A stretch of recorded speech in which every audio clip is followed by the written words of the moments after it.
Video देखने वाले सभी दोस्तों को डॉक्टर भागीरथ सैनी का प्यार भरा नमस्कार।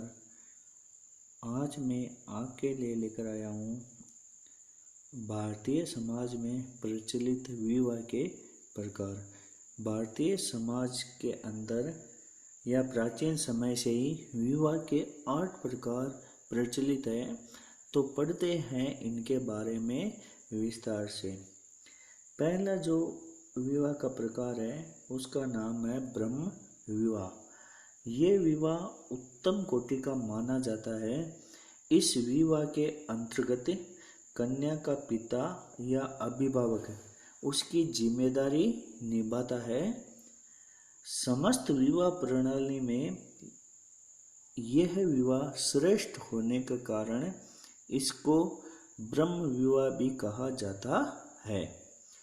और भारत में वर्तमान समय में भी ब्रह्म विवाह का सर्वाधिक प्रचलन हमें देखने को मिलता है। अगला जो विवाह है उसका नाम है देव विवाह। इस विवाह के अंदर जो पिता है अपनी कन्या का विवाह करने के लिए यज्ञ का आयोजन करता है और उपयुक्त वर को अपनी कन्या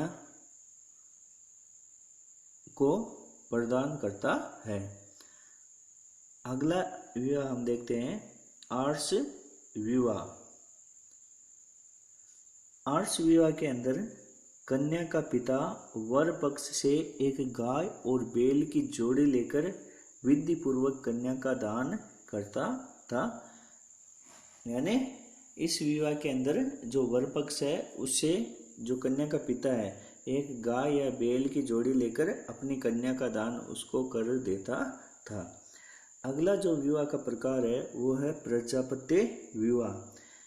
प्रजा यानी संतान की उत्पत्ति करना प्रजापत्य विवाह का मूल आधार कहा गया है और इस विवाह का प्रचलन है केवल ब्राह्मणों तक ही सीमित था।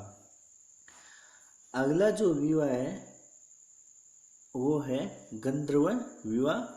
यह आधुनिक युग के प्रेम विवाह के समान ही है, यानी हम इसको लव मैरिज कह सकते हैं। नेक्स्ट विवाह का प्रकार है आसुर विवाह। जब कन्या के माता पिता वर्ष से धन लेकर कन्या का विवाह कर देते हैं तब उसे आसुर विवाह कहा जाता है।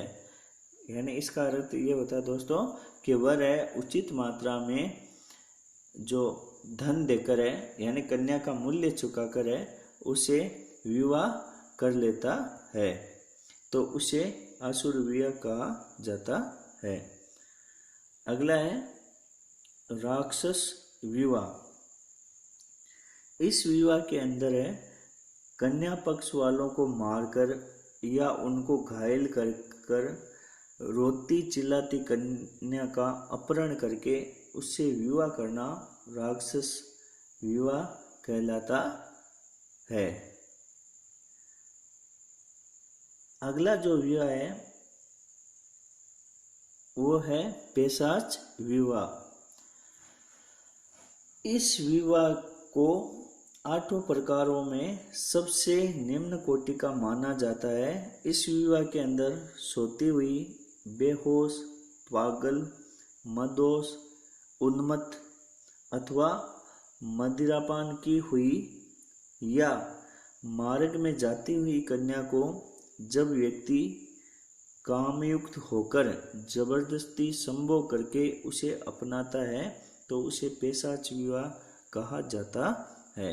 यानी पिशाच विवाह को ये जो 8 प्रकार के विवाह है इसमें सबसे निम्न श्रेणी का माना जाता है। आगे देखते हैं दोस्तों।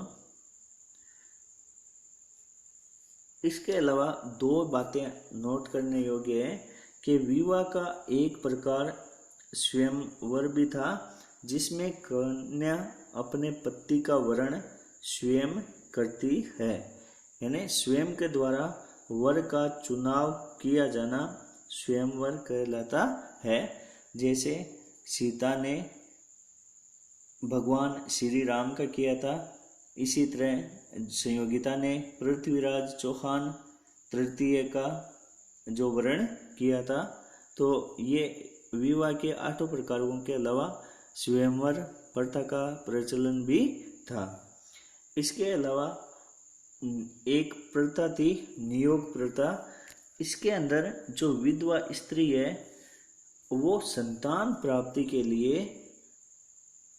अपने कुटुंब के दूसरे पुरुष या देवर से संतान प्राप्त कर सकती थी, जिसको नियोग प्रथा कहा जाता है। तो ये थी दोस्तों विवाह 16 जो 8 विवाह के प्रकार।